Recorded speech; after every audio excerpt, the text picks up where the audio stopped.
নমস্কার, আমি দীপান্বিতা আবারও একটি রেসিপি নিয়ে হাজির হলাম আপনাদের কাছে। আজকের রেসিপি মিষ্টি বাদাম। এটি বানানোর জন্য উনুনে আমি একটি কড়া বসিয়ে নিয়েছি। আগুনও জ্বেলে দিয়ে তাতে 1 বাটি চিনি দিয়ে দিলাম। এরপর তাতে 3-4 টেবিল স্পুন জল যোগ করলাম।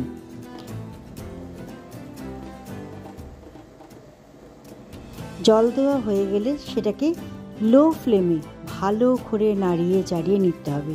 মাথায় রাখতে হবে চিনিটাকে ক্যারামেলাইজড করলে চলবে না, শুধুমাত্র রস, একটা কড়া রস তৈরি করতে হবে।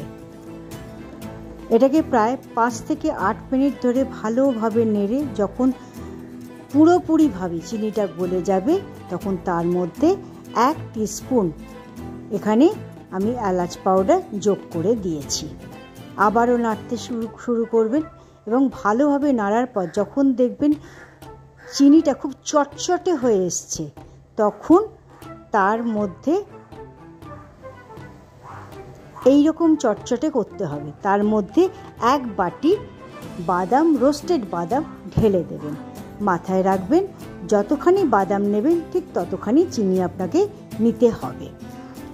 এটাকেও ভালোভাবে নাড়তে নাড়তে এই রসটাকে বাদামের গায়ে ভালোভাবে মাখিয়ে নিতে হবে এবং কন্টিনিউয়াসলি এটাকে চালিয়ে যেতে হবে যতক্ষণ না এই সিরাপটা শুকিয়ে বাদামগুলির গায়ে ভালোভাবে লেগে যাচ্ছে।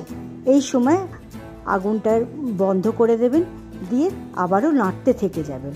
নাড়তে নাড়তে একটা সময় দেখবেন যে চিনিটা পুরোপুরি শুকিয়ে গেছে।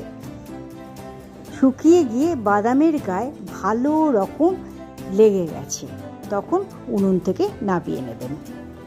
এইভাবে আপনাদের মিষ্টি বাদামগুলো তৈরি করে নেবেন, বাড়ির বাচ্চাদের খাওয়াবেন এবং নিজেরাও এনজয় করবেন।